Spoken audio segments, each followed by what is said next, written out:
साथियों, स्वागत करता हूं आप सभी का फिर से एक नए वीडियो में। आज की इस वीडियो में आप सभी के लिए आरआरबी ग्रुप डी एग्जाम के लिए 100 इम्पॉर्टेंट क्वेश्चंस के बारे में बात करेंगे। आज के सभी क्वेश्चन इम्पॉर्टेंट और गोल्डन होंगे और आज की इस वीडियो में हम लगभग 30 क्वेश्चन फिजिक्स और 30 क्वेश्चन केमिस्ट्री और 30 क्वेश्चन बायोलॉजी के कवर कराएंगे और उसी के साथ साथ 10 क्वेश्चन विविध के भी तैयार करवाएंगे जो आप सभी के लिए इम्पॉर्टेंट क्वेश्चन बन जाएंगे।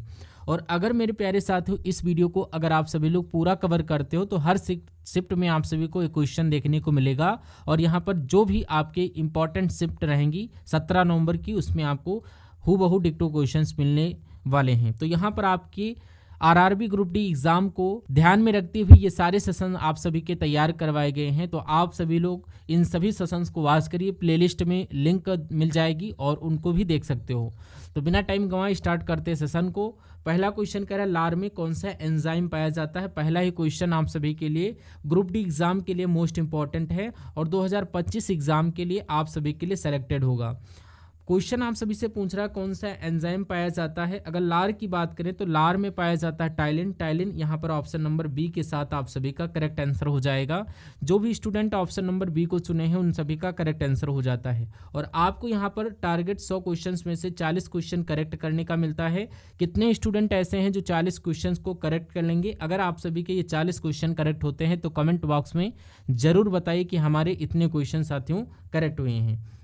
और अगर आप सभी लोग हमारे बताने से पहले आप सभी लोग आंसर जानते हैं तो कमेंट बॉक्स में जरूर आंसर करिए। कह रहा है यहाँ पर बांस को किस में वर्गीकृत किया है। अगर बांस की बात की जाए तो बांस को जब वर्गीकृत किया गया वो घास में किया गया है। यहाँ पर इसको घास कर लेना, घास ऑप्शन नंबर बी के साथ आप सभी का करेक्ट आंसर हो जाएगा।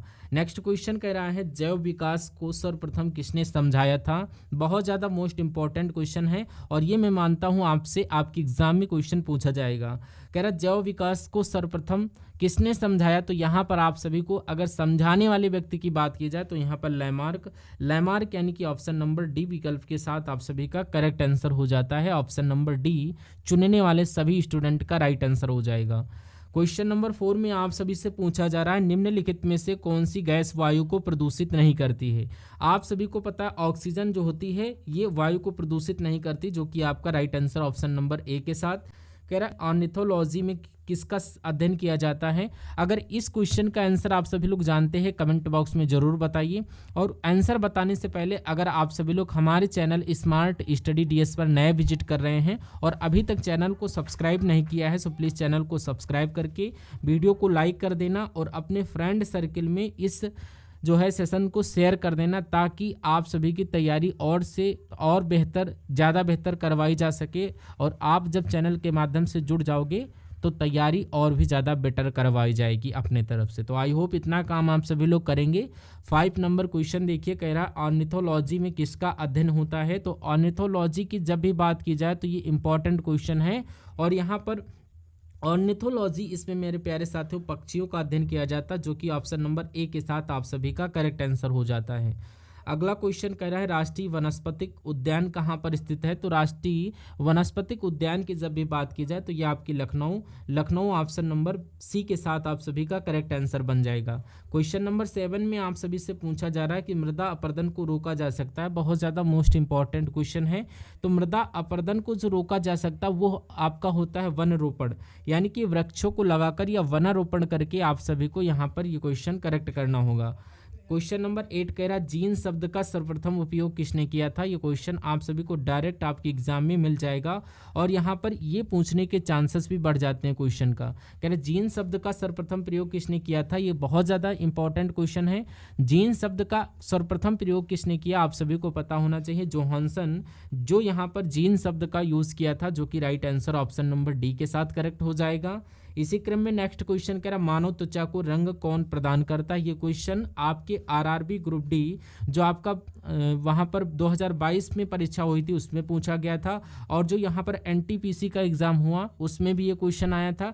यानी कि कहने का मतलब यहाँ पर ये है कि ये क्वेश्चन आप सभी का रिपीटेड है। तो इस क्वेश्चन में स्टार लगा करके रखिएगा, ये क्वेश्चन आपकी एग्जाम में आएगा और आपकी एग्जाम के पॉइंट ऑफ व्यू से बहुत ज़्यादा इंपॉर्टेंट है।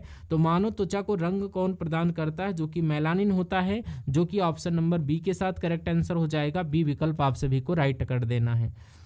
मेरे प्यारे साथियों, अगर आप सभी लोग अभी तक मेरे चैनल को सब्सक्राइब नहीं किया, चैनल पर नए हैं और चैनल को अभी तक सब्सक्राइब नहीं किया, सो प्लीज़ आप सभी को चैनल सब्सक्राइब कर देना है और सब्सक्राइब करके अपनी स्टडी को बेहतर बनाने की कोशिश करना है। तो प्लीज़ आप सभी से ये आप मेरी निवेदन है या फिर आप विनती समझ लीजिए या रिक्वेस्ट समझ लीजिए, इतना काम आप सभी को करना है। कह रहे हैं यहाँ पर कोशिका का रसोई घर किसे कहा जाता है, तो यहाँ पर हम सभी लोग नोट करेंगे, यहाँ पर सीधा क्वेश्चन आएगा कि कोशिका का रसोई घर। तो कोशिका का रसोई घर जो आपको कहा जाता है, क्लोरोप्लास्ट को कहा जाता है। सी ऑप्शन के साथ आप सभी का करेक्ट आंसर बन जाएगा। इसी क्रम में अगला क्वेश्चन कह रहा माइटोकॉन्ड्रिया की खोज किसने की थी। ये भी क्वेश्चन आपसे कई बार आपके एग्जाम में पूछ ही लिया जाता है। तो माइटोकॉन्ड्रिया की खोज यहाँ पर अल्टमैन के द्वारा की गई थी, यानी ऑप्शन नंबर ए के साथ इस क्वेश्चन का करेक्ट आंसर हो जाएगा। अगला क्वेश्चन कह रहा पौधों में वाष्पोसर्जन यहाँ पर होना चाहिए, यानी कि पौधों में वाष्पोसर्जन की जो क्रिया होती है वो किस प्रक्रिया के द्वारा होता है। तो ये आप सभी को पता होना चाहिए, ये पूरे पौधे में होती है, जो कि ऑप्शन नंबर डी के साथ करेक्ट आंसर हो जाएगा। जड़, तना, पत्ती सब आपको मिला करके बता देना है। अगला क्वेश्चन कह रहा है तारपीन का तेल प्राप्त किया जाता है। ये आपका मोस्ट क्वेश्चन है। ग्रुप डी को छोड़ करके अदर जो भी वनडे एग्जाम के आप सभी के पेपर होते उसमें भी ये क्वेश्चन पूछा गया है कि तारपीन होता, जो कि ऑप्शन नंबर डी के साथ करेक्ट आंसर हो जाएगा। कह रहा है लॉयन फिश किसे कहा जाता है। ये सेलेक्टेड और इम्पॉर्टेंट क्वेश्चन आप सभी को पता होना चाहिए, यानी कि यहाँ पेलोनियस के नाम से जाना जाता है। इस क्वेश्चन का right answer option number B के साथ। 15 नंबर क्वेश्चन आप सभी से कह रहा है जीवन चक्र की दृष्टि से पौधे का सबसे महत्वपूर्ण अंग कौन सा है। तो बात करें जीवन चक्र यानी कि लाइफ साइकिल की दृष्टि से पौधे का सबसे इम्पॉर्टेंट जो पार्ट होता है वो पुष्प होता है, जो जीवन चक्र के इम्पॉर्टेंस के व्यू से आप सभी का देखा जाता है। अगला क्वेश्चन है यहाँ पर 16 नंबर क्वेश्चन पूछ रहा है निम्नलिखित में से कौन एक जीवित जीवाश्म कहलाता है। मोस्ट इंपॉर्टेंट क्वेश्चन है, क्योंकि ये मैं मानता हूँ कि आपको किसी न किसी शिफ्ट में देखने को मिल जाएगा। तो साइकस का नाम आप सभी ने सुना होगा, जो कि आपका जीवित जीवाश्म कहलाता। ऑप्शन नंबर बी के साथ आप सभी का करेक्ट आंसर बन जाएगा। अगला क्वेश्चन कह रहा है साबुनदाना किससे बनाया जाता है। तो ये आपका जो साबुनदाने की जब भी बात की जाए ये किससे बनाया जाता है, तो ये साइकस से ही बनाया जाता है, आप सभी को पता होना चाहिए। इसी क्रम में अगला क्वेश्चन कह रहा है सार्स ये कहाँ है या क्या है। तो सार्स जो होता है ये आप सभी को पता होना चाहिए। ये मेरे प्यारे साथियों, ये क्वेश्चन अगर आपसे पूछ लिया जाए तो ये विषाणु जनित रोग है, एक विषाणु जनित रोग है, यानी कि विषाणुओं द्वारा ये रोग आप सभी का मानव शरीर में फैलता है। अगला क्वेश्चन यहाँ पर जो क्वेश्चन आप सभी के एग्जाम के पॉइंट ऑफ व्यू से मोस्ट इंपॉर्टेंट है और ये आरआरबी यानी कि रेलवे एग्जाम में क्वेश्चन पूछे ही जाते हैं। कह रहा है खसरा किस संक्रमण के कारण होता है। खसरा का जो संक्रमण होता है ये आपका जो होता है विषाणु के कारण होता है, यानी कि विषाणु ऑप्शन नंबर ए के साथ आप सभी का करेक्ट आंसर जाएगा, जो कि ऑप्शन नंबर ए के साथ सही जवाब हो जाता है। अगला क्वेश्चन कह रहा है एड्स कैसे फैलता है। जो एड्स जो होता है ये हम शारीरिक संपर्क बनाते हैं उसके कारण ये हमारा फैलता है। इस क्वेश्चन के बारे में आप सभी को पता होना चाहिए। अगला क्वेश्चन कह रहा है निम्नलिखित में से कौन सा जीव अपनी त्वचा से सांस लेता है, यानी कि श्वसन क्रिया ऐसा कौन सा जीव है जो अपने त्वचा से लेता है। ये मोस्ट इंपॉर्टेंट क्वेश्चन है। तो अपनी त्वचा से जो जीव सांस लेते हैं वो यहाँ पर मेढक, यानी कि मेढक अपनी त्वचा से भी सांस ले लेता है। ऑप्शन नंबर सी के साथ आप सभी का करेक्ट आंसर हो जाएगा। अगला क्वेश्चन कह रहा है निम्नलिखित में से किसके द्वारा दूध खट्टा होता है। बहुत ही ज़्यादा इंपॉर्टेंट क्वेश्चन है, यानी कि जो दूध खट्टा होता है वो मेरे प्यारे साथियों यहाँ पर बैक्टीरिया के कारण होता है।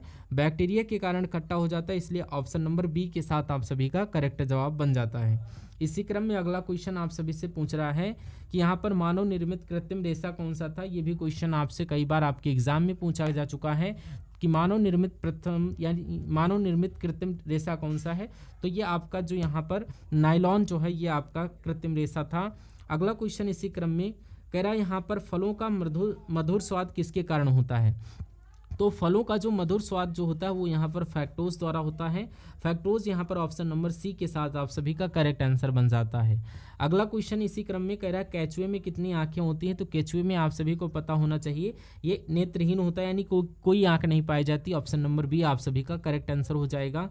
अगला क्वेश्चन कह रहा है भारत में सिलिकॉन वैली किसे कहा जाता है। ये मोस्ट इंपॉर्टेंट क्वेश्चन है और 2025 के लिए इसको इंपॉर्टेंट श्रेणी में रखिए या फिर स्क्रीनशॉट लेकर के रखिए, क्योंकि यहाँ पर ये हम लोग 100% आने की संभावना है इस पेपर में, यानी कि ये जो 17 नवंबर का पेपर होगा ये किसी न किसी शिफ्ट में आप सभी को मिल जाएगा। तो यहाँ पर ये बहुत ज़्यादा इंपॉर्टेंट श्रेणी में आ जाएगा क्वेश्चंस की, तो इसको जरूर नोट कर लीजिएगा। हम्बल रिक्वेस्ट है आप सभी से, आपको अपने एग्जाम से पहले यहाँ पर इसको देख लेना है, या इसको स्क्रीनशॉट लेकर के रखिए, या यहाँ पर आप सभी को सीधा एक क्वेश्चन मिल जाएगा कि भारत में सिलिकॉन वैली कहाँ स्थित है। तो यानी कि ये आपका राइट आंसर किस ऑप्शन के साथ जाना चाहिए कि भारत में सिलिकॉन वैली ये आपकी बेंगलुरु में स्थित है, जो कि ऑप्शन नंबर ए के साथ करेक्ट आंसर हो जाएगा। अगला क्वेश्चन कह रहा है सफ़ेद सोने के नाम से किसे जाना जाता है। तो सफ़ेद सोने की बात की गई है, सफ़ेद सोने के नाम से जो जाना जाता है वो आपका प्लेटिनम, जो आपका सफ़ेद सोना होता है प्लेटिनम, यहाँ पर ऑप्शन नंबर डी के साथ आप सभी का दिया गया है। अगला क्वेश्चन कह रहा है 1 हॉर्स पावर बराबर कितने वाट के बराबर होता है। तो ये आपका 746 वाट के बराबर होता है, 746 वाट, इसमें ऑप्शन नंबर सी के साथ करेक्ट आंसर हो जाएगा। नेक्स्ट क्वेश्चन कह रहा है डॉपलर प्रभाव किससे संबंधित है। बहुत ज़्यादा इंपॉर्टेंट क्वेश्चन है, आप सभी को पता होना चाहिए डॉपलर प्रभाव किससे संबंधित है। तो ये ध्वनि से संबंधित है, यानी कि ध्वनि से संबंधित है, ध्वनि ऑप्शन नंबर ए के साथ करेक्ट आंसर बन जाएगा। इसी क्रम में अगला क्वेश्चन कह रहा है निम्नलिखित में से विद्युत का सबसे अच्छा चालक कौन सा है। तो विद्युत का सबसे अच्छा चालक आप सभी से पूछा जा रहा है, आपकी एग्जाम के पॉइंट ऑफ व्यू से मोस्ट इंपॉर्टेंट क्वेश्चन है। तो विद्युत का सबसे अच्छा चालक यहाँ पर चांदी हो जाता है, चांदी ऑप्शन नंबर सी के साथ आप सभी का करेक्ट आंसर हो जाएगा। और अगला क्वेश्चन इसी क्रम में आप सभी के स्क्रीन पर कह रहा है 30 नंबर क्वेश्चन कह रहा है कौन सा जीव मिट्टी की उर्वरकता को बनाए रखता है। तो यहाँ पर ऐसा कौन सा जीव है जो मिट्टी की उर्वरकता को बनाए रखता है। तो यहाँ पर केंचुआ जो होता है ये मिट्टी की उर्वरकता को बनाए रखता है, इसलिए इस क्वेश्चन के बारे में आप सभी को पता भी होना चाहिए। और यहाँ पर केंचुए को किसान का मित्र भी कहा जाता है। और अगला क्वेश्चन कह रहा है बिजली के बल्ब का फिलामेंट किस धातु से बना होता है। तो यहाँ पर बिजली के बल्ब के फिलामेंट की अगर बात की जाए किस धातु से बना होता है, तो आप सभी को पता होगा टंगस्टन, यानी कि ये टंगस्टन धातु जो होती है मोस्ट इंपॉर्टेंट है, जो इसके फिलामेंट से बना होता है बिजली का बल्ब। ठीक है, अगला क्वेश्चन देखिए, कह रहा हमारे आहार का निम्नलिखित में से कौन सा भाग हड्डियों और दांतों की संरचना के लिए आवश्यक है। तो हमारे यानी कि हमारे पार्ट यानी हमारे शरीर या हमारे आहार में कौन सा ऐसा पार्ट है जो हड्डियों और दांतों की संरचना के लिए आवश्यक है।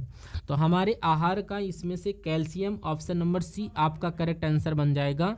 अगला क्वेश्चन आप सभी से पूछा जा रहा है कि एकॉस्टिक विज्ञान है, एकॉस्टिक विज्ञान आप सभी से पूछा जाता है। तो ये विज्ञान क्या है। तो एकॉस्टिक विज्ञान जो है ये साथियों आप सभी का ध्वनि से संबंधित है। किससे ध्वनि से संबंधित है। तो इस क्रम में आप सभी को right answer option number B के साथ लगाना है। तो जो भी स्टूडेंट यहाँ पर ऑप्शन नंबर बी को करेक्ट किए हैं उन सभी का एकदम राइट आंसर बन जाता है। ठीक है, ऑप्शन नंबर बी। और इसी क्रम में अगला क्वेश्चन आप सभी के स्क्रीन पर देखिए और राइट आंसर बताने की कोशिश करिए। 34 नंबर क्वेश्चन कर रहा है प्रकाश तरंग किस प्रकार की तरंग है। तो अगला क्वेश्चन यानी कि प्रकाश तरंग किस प्रकार की तरंग है। तो प्रकाश तरंग से रिलेटिव कई बार क्वेश्चन आपके एग्जाम में देखने को मिल सकते हैं। तो इस क्वेश्चन को भी इंपॉर्टेंट क्वेश्चन कहूँगा, आप सभी को पता होना चाहिए इस क्वेश्चन के बारे में कि प्रकाश तरंग किस प्रकार की तरंगें होती। तो प्रकाश तरंग की जब भी हम लोग बात करते हैं तो ये आपकी अनुदैर्ध्य तरंग होती हैं। प्रकाश तरंग ये आपकी अनुदैर्ध्य नहीं, ये आपकी अनुप्रस्थ तरंग है। Option number A correct answer हो जाएगा।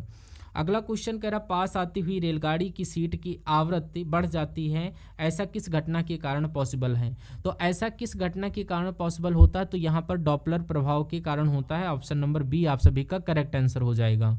अगला क्वेश्चन कह रहा है सापेक्ष आर्द्रता मापी जाती है। तो सापेक्ष आर्द्रता आप सभी का यानी कि हाइग्रोमीटर या लैक्टोमीटर। तो यहाँ पर हाइग्रोमीटर आप सभी को करेक्ट करना है। ऑप्शन नंबर बी आप सभी को करेक्ट करना होगा, हाइग्रोमीटर, इसमें ऑप्शन नंबर बी के साथ सही जवाब हो जाएगा। अगला क्वेश्चन कह रहा है अमोनियम क्लोराइड का एक जलीय विलयन होता है। तो अमोनियम जो क्लोराइड होता है ये एक जलीय विलयन जो होता है क्षारीय जलीय विलयन होता है। क्षारीय ऑप्शन नंबर बी के साथ आप सभी का करेक्ट आंसर हो जाएगा। अगला क्वेश्चन साथियों कह रहा आदर्श गैस की ऊर्जा निर्भर करती है। आगे आदर्श गैस की जो ऊर्जा होती है वो किस पर निर्भर करती है। तो यहाँ पर वो मोलों की संख्या पर निर्भर करती है। आप सभी को याद रखना है, मोलों की संख्या पर आदर्श गैस निर्भर करती है। ऑप्शन नंबर डी आप सभी का यहाँ पर करेक्ट आंसर हो जाएगा। इसी क्रम में अगला क्वेश्चन कह रहा है निम्नलिखित में से कौन बेवकूफ़ों का सोना या झूठा सोना के नाम से जाना जाता है। झूठा सोना या बेवकूफ़ों का सोना यहाँ पर जब भी बात की जाए तो ये आपका जो सोना होता है यानी कि यहाँ पर आयरन परऑक्साइड, आपने नाम भी सुना होगा, 10th और 12th में पढ़ा भी होगा। तो यानी कि यहाँ पर आयरन पैराक्साइड यानी कि राइट आंसर यहाँ पर इसको झूठा सोना के नाम से या बेवकूफ़ों के सोने के नाम से जाना जाता है। अगला क्वेश्चन कह रहा मीना माता रोग किस कारण होता है। तो इस रोग की जब बात की जाती है, ये रोग मेरे प्यारे साथियों यहाँ पर पारा के कारण होता है, यानी कि ऑप्शन नंबर ए पारे के कारण होता है। और अगले क्वेश्चन की बात करें, कह रहा है कि हमारे भोजन में संरचनात्मक यानी कि संरक्षात्मक खाद्य पदार्थ जो होता है वो ये आपका विटामिन एवं खनिज हो जाता है। विटामिन एवं खनिज यहाँ पर ऑप्शन नंबर सी के साथ आप सभी का करेक्ट आंसर बन जाता है। अगला क्वेश्चन कह रहा है 42 नंबर क्वेश्चन आप सभी से कि मानव मस्तिष्क का वजन कितना होता है। तो मानव मस्तिष्क की अगर बात करूं तो ये आपके एग्जाम के पॉइंट ऑफ व्यू से बहुत ही ज़्यादा मोस्ट इंपॉर्टेंट है। तो ये आपका 1350 ग्राम आप सभी को करेक्ट करना, जो कि मानव मस्तिष्क का वजन होता है, और 1350 ग्राम ऑप्शन नंबर सी के साथ करेक्ट आंसर हो जाएगा। कह सूर्य की रोशनी से हम प्राप्त करते हैं। तो सूर्य की रोशनी की बात की जा रही, तो सूर्य की रोशनी से हम सभी लोग विटामिन सी प्राप्त करते हैं, यानी कि सूर्य की रोशनी से हम सभी लोग विटामिन डी प्राप्त करते हैं। डी ऑप्शन नंबर डी के साथ करेक्ट आंसर। कह रहा मनुष्य की शरीर की सबसे छोटी ग्रंथि कौन सी है। तो जब भी आपसे यहाँ पर ये क्वेश्चन पूछ लिया जाए तो पहले इसको मोस्ट इंपॉर्टेंट की श्रेणी में लगाइए, और इस क्वेश्चन के बारे में आप सभी को पता भी होना चाहिए कि मनुष्य के शरीर में सबसे छोटी ग्रंथि कौन सी है। तो पीयूष ग्रंथि की आप सभी ने नाम सुना होगा, जो कि मनुष्य के शरीर की सबसे छोटी ग्रंथि है, जो कि ऑप्शन नंबर बी में दिया भी गया है।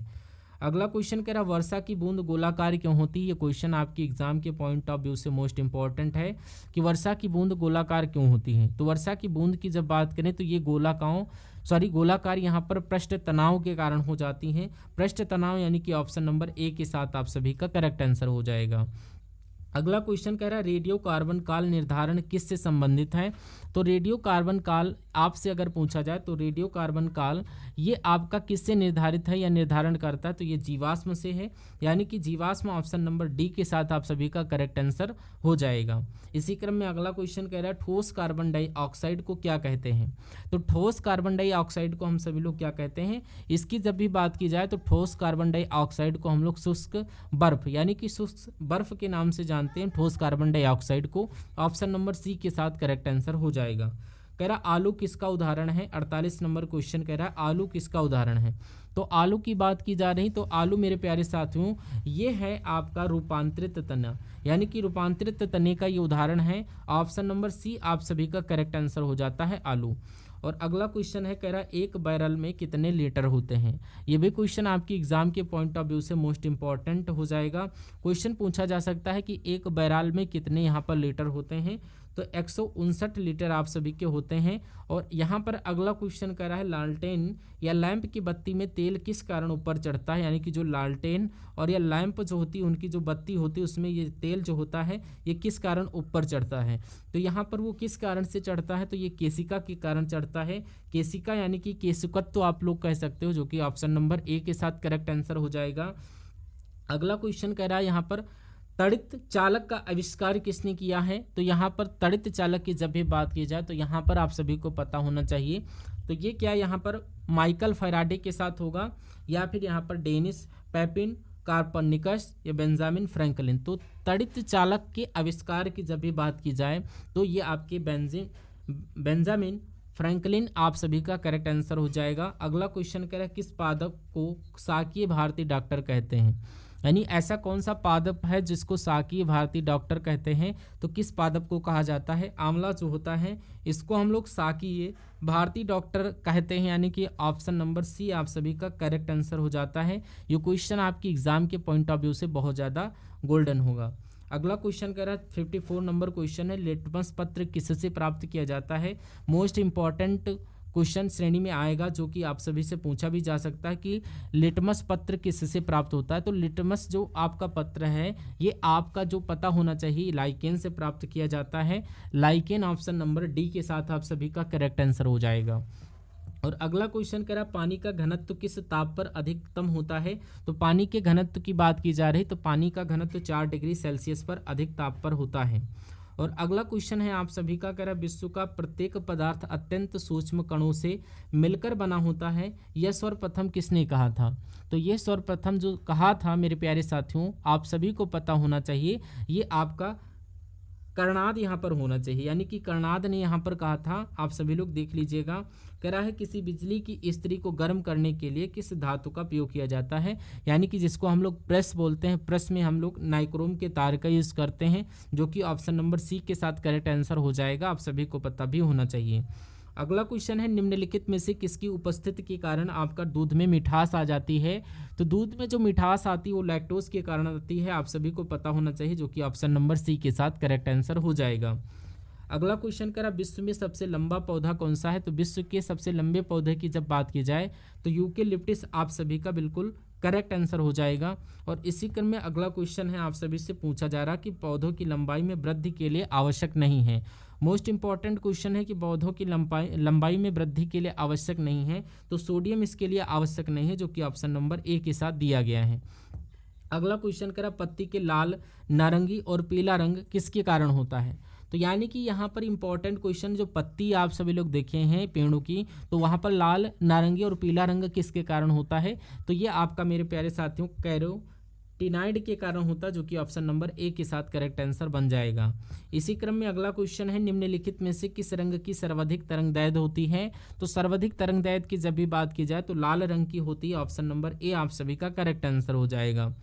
कह रहा है यहाँ पर न्यूटन मीटर किसका मात्रक है। ये क्वेश्चन आपकी एग्जाम के पॉइंट ऑफ व्यू से मोस्ट इंपॉर्टेंट बन जाता है, और ये आपके यहाँ पर एग्जाम में पूछा भी जाएगा, क्योंकि मात्रक है तो यहाँ पर न्यूटन ऊर्जा, यानी कि ऑप्शन नंबर डी के साथ आप सभी का करेक्ट आंसर हो जाएगा। कह रहा है यहाँ पर गुर्दे की संरचनात्मक और कार्यात्मक इकाई क्या है। तो यहाँ पर आपकी गुर्दे की यानी कि किडनी की बात की जा रही, तो नेफ्रॉन ऑप्शन नंबर बी के साथ आप सभी का करेक्ट आंसर बन जाएगा। अगले क्वेश्चन की बात करें, 66 नंबर क्वेश्चन कह रहा है, जब मैक संख्या 1 हो तो ध्वनि को क्या कहा जाता है। यानी कि मैक संख्या जब 1 हो तो ध्वनि को हम लोग क्या कहेंगे। तो आपको यहाँ पर कहा जाता है ध्वनि को ध्वनिक, यानी कि right answer option number C के साथ चला जाएगा। अगला क्वेश्चन करा, किसी पौधे के बीज होते हैं, किस पौधे में बीज होते हैं लेकिन फल नहीं होते हैं। तो आपको पता भी होना चाहिए, इसमें साइकस, इसमें मेरे प्यारे साथियों बीज होते हैं लेकिन आपका फल नहीं होता है, तो साइकस इसमें ऑप्शन नंबर सी के साथ करेक्ट आंसर हो जाएगा। Centre for DNA finger print and diagnostics कहाँ अवस्थित है। तो यहाँ पर आप सभी से अगर ये पूछ लिया जाए तो ये कहाँ स्थित है, आप सभी को पता होना चाहिए। डायग्नोस्टिक्स जो सेंटर होते हैं ये कहाँ स्थित है, तो बेंगलुरु या आपका हैदराबाद। तो ये आपका हैदराबाद, यानी कि ऑप्शन नंबर ए आप सभी का करेक्ट आंसर हो जाएगा। अगला क्वेश्चन की बात करें तो यहाँ पर कह रहा प्रोटीन के निर्माण में आधारभूत इकाई क्या है। तो प्रोटीन के निर्माण में आप सभी से पूछ लिया जाए तो आधारभूत इकाई जो होती है वो क्या, अमीनो अम्ल या डीएनए। तो ये यहाँ पर क्या हो जाएगी, आप सभी को पता होना चाहिए, इसमें आधारभूत इकाई है वो आपका अमीनो एसिड हो जाता है, अमीनो अम्ल, यानी कि ऑप्शन नंबर ए के साथ करेक्ट आंसर बन जाएगा। अगला क्वेश्चन, प्रोटीन बनाने के लिए कितने अमीनो अम्ल आवश्यक होते हैं। मोस्ट इंपॉर्टेंट क्वेश्चन है।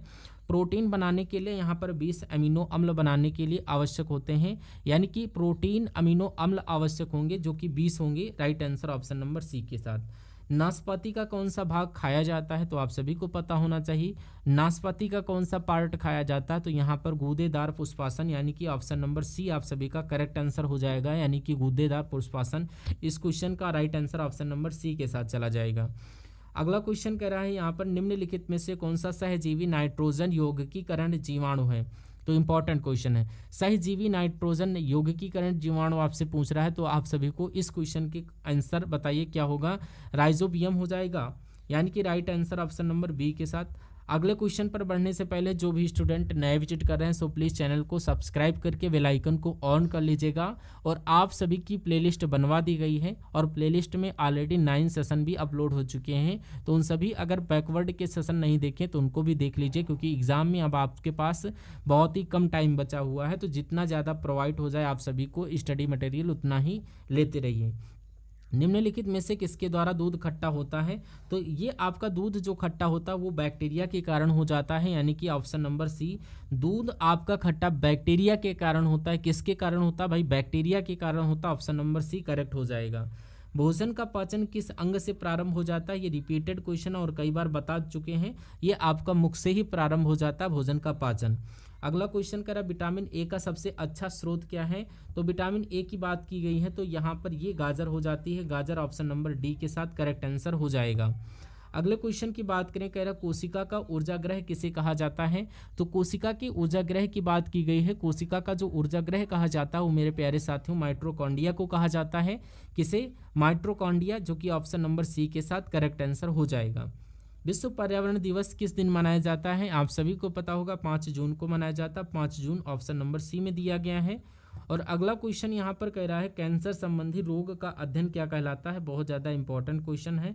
तो इस क्वेश्चन का आप सभी लोग राइट आंसर बताइए कि कैंसर संबंधी रोग क्या कहलाता है, यानी इसके अध्ययन को क्या कहते हैं। इसको हम सभी लोग बोलते हैं ऑकोलॉजी। क्या? ऑकोलॉजी, जो कि ऑप्शन नंबर सी आप सभी का करेक्ट आंसर हो जाएगा। ऑप्शन नंबर सी के साथ करेक्ट आंसर। इसी क्रम में अगला क्वेश्चन कह रहा है केंद्रीय औषधि शोध संस्थान या CDRI कहाँ स्थित है। तो ये इंपॉर्टेंट क्वेश्चन है। अगर यहाँ पर केंद्रीय औषधि शोध संस्थान की अगर बात करूं तो ये कहाँ पर स्थित है, इसके बारे में आप सभी को पता होना चाहिए। ये आपका लखनऊ में स्थित है, यानी कि ऑप्शन नंबर सी आप सभी का करेक्ट आंसर हो जाएगा। इसी क्रम में अगला क्वेश्चन कह रहा है परमाणु में प्रोटॉन होते हैं या प्रोटॉन रहते हैं। तो परमाणु में प्रोटॉन रहते हैं, यानी कि ये जो रहते हैं कहाँ पर रहते हैं। तो परमाणु में जो यहाँ पर प्रोटॉन जो रहते हैं ये नाभिक के भीतर या नाभिक के बाहर या नाभिक और कक्ष दोनों में। तो नाभिक के भीतर यहाँ पर जो है परमाणु में प्रोटॉन रहते हैं। Right answer option number A के साथ। कह रहा भारी जल का यहाँ पर रासायनिक सूत्र क्या है। तो मोस्ट इंपॉर्टेंट क्वेश्चन, आप सभी को पता होना चाहिए इस क्वेश्चन के बारे में कि भारी जल की बात करें मेरे प्यारे साथियों, यहाँ पर इसका रासायनिक सूत्र जो होता है D2O जो होता है ये रासायनिक सूत्र होता है भारी जल का। तो यहाँ पर अगला क्वेश्चन कह रहा है नाभिकीय रिएक्टर में भरी जल यानी कि D2O जल का प्रयोग किस रूप में किया जाता है। तो ये आपका मंदक के रूप में यूज़ किया जाता है। किसके रूप में? मंदक के रूप में करते हैं, यानी कि right answer option number A के साथ ये क्वेश्चन दिया गया था। पैरा रेडियो कार्बन डेटिंग किसकी उम्र ज्ञात करने के लिए प्रयुक्त किया जाता है। ये जीवाश्मों की उम्र ज्ञात करने के लिए हम सभी लोग यूज करते हैं। और अगला क्वेश्चन कह रहा है यहाँ पर धान का प्रसिद्ध रोग खैरा रोग किसके कारण होता है। तो धान का एक रोग होता है खैरा रोग। तो ये किसके कारण होता है। तो धान का एक रोग जो होता है खैरा रोग, ये किसके कारण होता है। ये आपका जस्ता की कमी के कारण रोग हो जाता है। ऑप्शन नंबर डी आप सभी का करेक्ट आंसर बन जाएगा। अगला क्वेश्चन कह रहा है रक्त का शुद्धिकरण कहाँ पर होता है। तो रक्त के शुद्धिकरण की बात करें तो ये आपका जो होता है किडनी, यानी कि आप सभी का वृक्क ऑप्शन नंबर सी के साथ करेक्ट आंसर हो जाता है। इसी क्रम में नेक्स्ट क्वेश्चन कह रहा है सूर्य विकिरण का कौन सा भाग सोलर कुकर को गर्म कर देता है। सूर्य विकिरण का ऐसा कौन सा भाग है जो सोलर कुकर को यानी कि गर्म कर देता है। सोलर कुकर की बात की जा रही तो यहाँ पर अवरक्त किरणें आप सभी को याद रखना है, जो कि यहाँ पर सोलर कुकर को गर्म कर देती हैं। अगला क्वेश्चन है कि निम्नलिखित में से कौन शरीर को गर्म करने हेतु या रखने हेतु उत्तरदायी होती हैं। तो शरीर को गर्म रखने हेतु उत्तरदायी जो होते हैं वो आपके वसा में उत्तक, यानी कि वसा में उत्तक, यानी कि ऑप्शन नंबर सी के साथ आप सभी का करेक्ट आंसर हो जाता है। अगला क्वेश्चन कह रहा है श्वेत प्रकाश जब प्रिज्म से गुजरता है तो वर्ण सबसे कम विचलित होता है, वह कौन सा रंग होता है। यानी कि वर्ण विक्षेपण आप सभी ने नाम सुना होगा। तो वर्ण का सबसे कम विचलित होने वाला रंग लाल रंग हो जाता है, यानी कि option number C correct answer हो जाएगा। इसी क्रम में नेक्स्ट क्वेश्चन कह रहा है नवजात शिशु में हड्डियों की संख्या कितनी होती है लगभग। तो नवजात शिशु की बात की जा रही है, ये जो होते हैं यानी कि लगभग 300 यानी कि आप सभी की हड्डियां होती हैं, यानी कि नवजात शिशु में मेरे प्यारे साथियों लगभग 300 हड्डियां आप सभी की होती हैं। अगला क्वेश्चन कह रहा है संसार में सबसे तेज बढ़ने वाला पौधा कौन सा है। तो यहाँ पर बांस जो होता है ये संसार का सबसे तेज बढ़ने वाला पौधा होता है। ऑप्शन नंबर डी के साथ करेक्ट आंसर हो जाएगा। कह रहा मानव शरीर में लाल रक्त कण का निर्माण कहाँ होता है। ये आपका अस्थि मज्जा में होता है। ये भी क्वेश्चन आप सभी का रिपीट हो चुका है। अगला क्वेश्चन कह रहा है रेफ्रिजरेटर में आपका थर्मोस्टेट का कार्य क्या होता है। यानी कि यहाँ पर रेफ्रिजरेटर में थर्मोस्टेट का कार्य जब से पूछा जाए तो एक समान तापमान को बनाए रखने के लिए यूज किया जाता है, जो कि इसका महत्वपूर्ण वर्क होता है। Option number C correct answer हो जाएगा। विटामिन सी का रासायनिक नाम क्या है। तो विटामिन सी का रासायनिक नाम जो होता है वो यहाँ पर आप सभी का एक्सोर्बिक एसिड, यानी कि यहाँ पर आपको याद रखना है। मानव शरीर में यूरेथ्रिस्ट कहाँ पर पाई जाती हैं। यूरोस्थित की बात की जा रही है, यानी कि स्टर्नम, ये कहाँ पर पाई जाती है। ये छाती में पाई जाती है। ऑप्शन नंबर सी के साथ करेक्ट आंसर हो जाता है, जो कि इस क्वेश्चन का बिल्कुल सही जवाब हो जाता है। कह रहा ऊनी कपड़े सूती वस्त्रों की अपेक्षा यानी कि यहाँ पर गर्म होते हैं, क्योंकि वह ताप के अच्छे शोषक होते हैं या ताप के अच्छे वितरक होते हैं या सूती वस्त्रों से भारी होते हैं। तो यहाँ पर आप सभी को बताना है क्या। तो यानी कि ऊनी कपड़े सूती वस्त्रों की अपेक्षा गर्म होते हैं क्योंकि वो ताप को यहाँ पर अच्छे शोषक होते हैं, ताप के अच्छे शोषक होते हैं। इस क्रम में right answer option number A के साथ हो जाएगा और आप सभी को पता भी होना चाहिए। अगला क्वेश्चन करा, ब्लड बैंक किसे कहा जाता है? तो ब्लड बैंक की बात की गई है तो यहाँ पर किसे कहा जाता है? Option number C correct answer हो जाएगा, फ्लीहा। कंप्यूटर का जनक किसे कहा जाता है? तो यहाँ पर आप सभी को बेबेज याद रखना है। निम्नलिखित में से कौन अधिकतम ध्वनि प्रदूषण का कारक है? तो यहाँ पर जेट उड़ान जो होता है ये अधिकतम ध्वनि प्रदूषण का कारण बन जाता है। ऑप्शन नंबर डी के साथ करेक्ट आंसर हो जाएगा। निम्नलिखित में से किस में रक्त नहीं होता है किंतु श्वसन करती है? यानी कि ऐसी कौन सी चीज़ है जिसमें रक्त नहीं होता लेकिन श्वसन करता है? यानी कि निम्नलिखित में से किस में रक्त नहीं होता फिर भी वो श्वसन करता, वो कौन सा जानवर है? वो हाइड्रा हो जाता है। हाइड्रा एक ऐसा जीव है जिसमें मेरे प्यारे साथियों रक्त नहीं होता परंतु वो तब भी श्वसन करता रहता है। अगला क्वेश्चन नंबर 100 यहाँ पर आप सभी के स्क्रीन पर कह रहा है, किस ग्रंथि को लुप्त हो जाने से आदमी बूढ़ा हो जाता है? यानी ऐसी कौन सी ग्रंथि जिसको जो लुप्त हो जाती है जिसके कारण वो आपकी यहाँ पर आदमी बूढ़ा दिखने लगता? तो यहाँ पर थाइमस ग्रंथि के कारण यहाँ पर जो व्यक्ति होता है बूढ़ा दिखने लगता है। तो ये आपके हैंडेड क्वेश्चन थे जो आपके ग्रुप डी एग्जाम में पूछे जाने की मोस्ट यानी कि यहाँ पर संभावनाएं रहती हैं और यहाँ पर बहुत ज़्यादा ये क्वेश्चन पूछे भी गए हैं प्रीवियस ईयर में। तो वीडियो अच्छा लगे हो तो वीडियो को लाइक करिए और चैनल को सब्सक्राइब नहीं किया तो सब्सक्राइब करके रखिए। हम सभी लोग मिलते हैं नेक्स्ट पार्ट में आने वाले, तो तब तक के लिए जय हिंद साथियों।